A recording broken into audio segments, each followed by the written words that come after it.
तर आज आहे आमचं गंगापूजन. गंगापूजनसाठी आम्ही दोघं, मी आणि माझे मिस्टर बसलो आहे पूजेसाठी. सकाळ सकाळ पूजा सुरू झाली होती. एकदम पहाटेच आम्ही उठलो. नंतर स्वयंपाक वगैरे केला. 1 किलोची डाळीच्या पोळ्या वगैरे केल्या. मला जास्त शूटच नाही करता आलं. एकदम म्हणजे इतकं घाईघाई झालं की काय सांगायचं. दिवसभर एवढे पाहुणे, एवढे काय काय.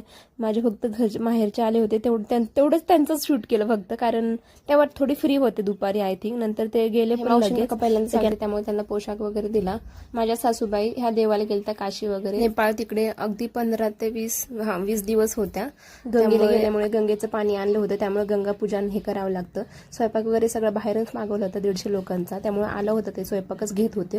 ही साडी मला मम्मीने आणली होती. गंगापूजनचा ही पूजा आहे. दिवसभर एवढे पाहुणे चालू होते की काय सांगायचं. जवळजवळ 150 लोक आलेच असतील जेवायला. नंतर संध्याकाळी छान भजन वगैरे झालं आणि झोपून गेलो. 1 वाजता झोपलो आम्ही आणि सकाळी 4:30 वाजता उठलो होतं.